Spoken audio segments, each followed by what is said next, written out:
Hey critics, and welcome back to the Critic Chronicles YouTube channel where you get commentary reviews and tabloid news. I'm your host, Patricia Hartley.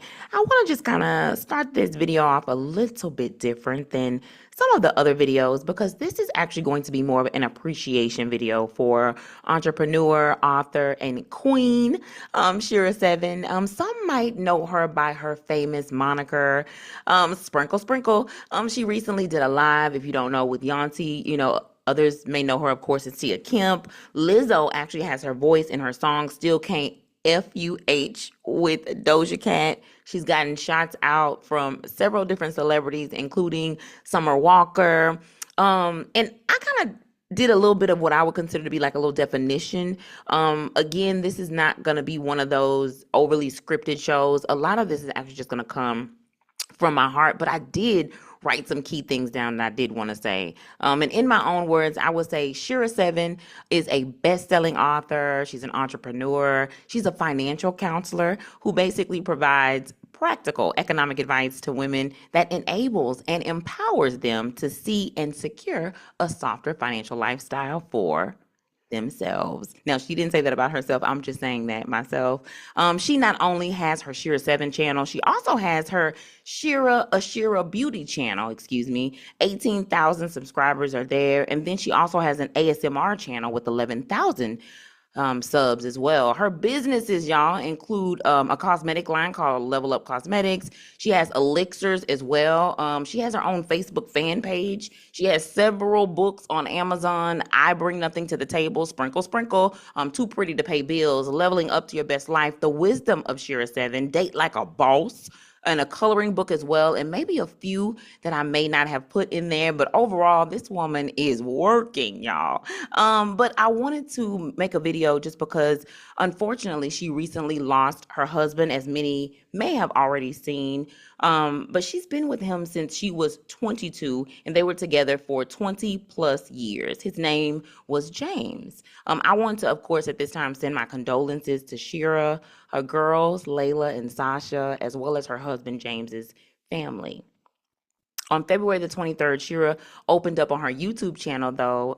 She did a video, and it was called We Appreciate You All. And she opened up a little bit about the recent death of her husband. You know, if you look on her channel, especially her Shera 7 channel, she has like a couple thousand videos on that channel. And she still manages to stay a little, discreet at the same time. So hearing her open up in this way, talking a little bit more about not only, I say James, but also talking about what it's like to grieve when you lost your husband. So let's take a listen. To feel odd when your significant other does pass away. It feels surreal. Surreal, like real and fake at the same time. It doesn't seem real, but it is. And you have to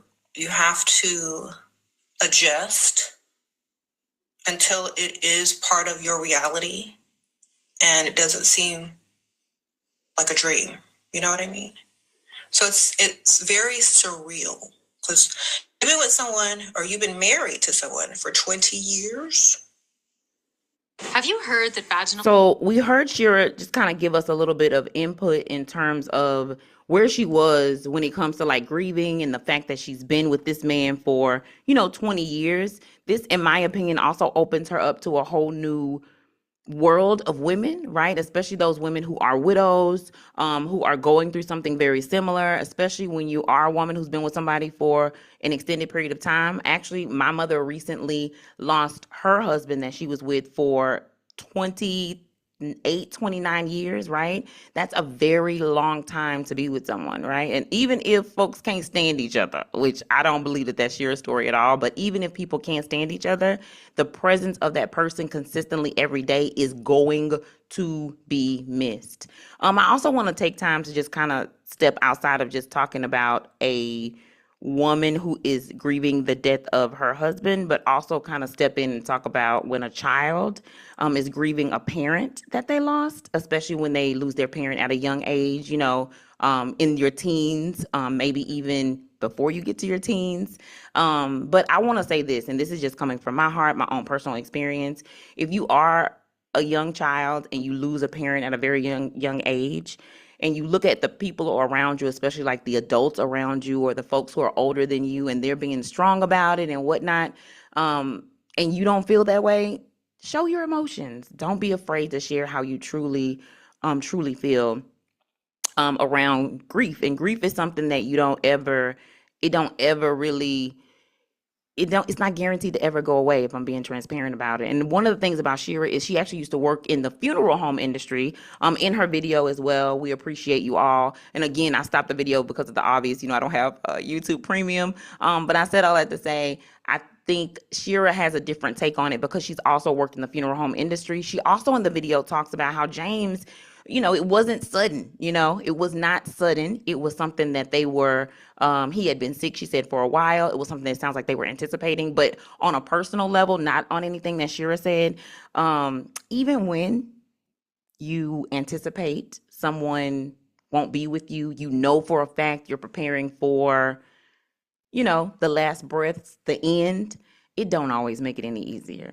So I'll step back in just to kind of say, I am going to leave the link to the video that Shera did, appreciating everybody who has said, positive words of encouragement and all of the things, in the show notes. Okay. So you can take a listen to it. But I also wanted to kind of share a little bit of a side note, because while many people met Shera, under like the Sprinkle, channel, I didn't meet her that way, y'all. I actually, she was introduced to me when I was looking up stuff about like knowing more about, okay, my Christian friends might be mad, but like her magic channel. This was about 5 years ago when I was researching information.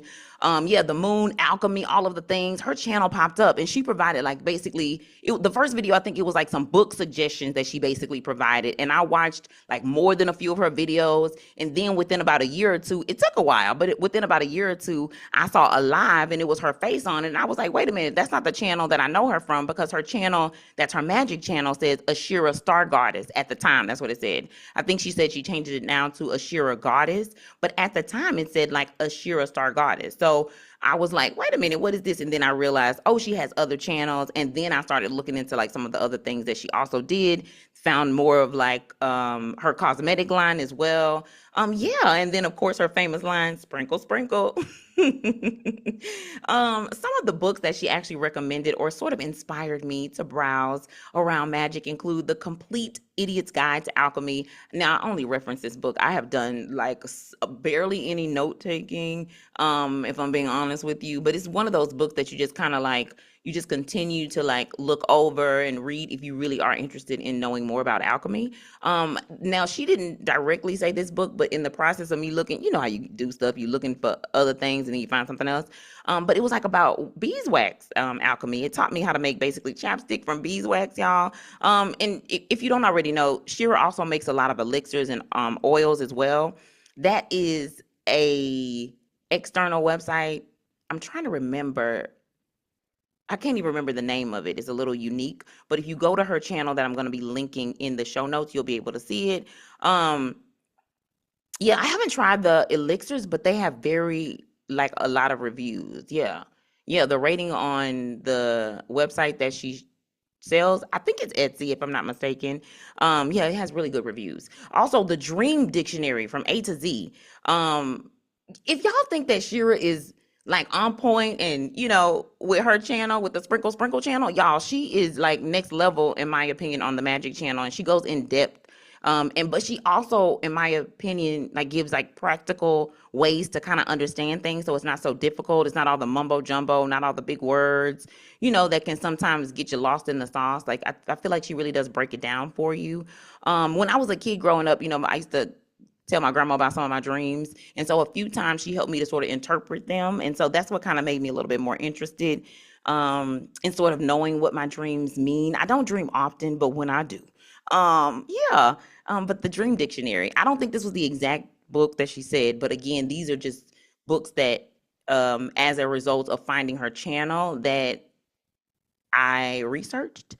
Susan Gregg was an author that she actually did recommend, and 2 of her books actually came up via Hoopla. It was called The Complete Encyclopedia of Angels, and then Angels, Spirit Guides, and Goddesses. And of course, Shera Seven's channel is her popular channel with, I think, about almost 900,000 subs. I'm sure 1 million is going to be here soon. I personally would say by the end of the year. And yeah, I would say definitely by the end of the year. Yeah, everybody knows her from Sprinkle Sprinkle, but my first introduction was actually through her magic channel, which is on the cusp of 200,000 subscribers. And again, just kind of wrapping this up, sending my love, my condolences to Shera and her family during this transitional time, as well as James's family as well. As a reminder, here at the Critic Chronicles, our goal is to provide quality but juicy content from websites, digital magazines, and tabloids, most of which are sourced from our public libraries. Research from the National Library of Medicine show that there are an estimated 17,000 public libraries nationwide, totaling 4 million visits each day. Public libraries are civic organizations that are committed to providing invaluable resources beyond books that are free and open to the public. Get your library card to access thousands of resources today. Thanks again for tuning in to the Critic Chronicles YouTube channel, where you get commentary reviews and tabloid news. Be sure to like this video, subscribe to this channel, and hit that notification bell so you never miss an upload.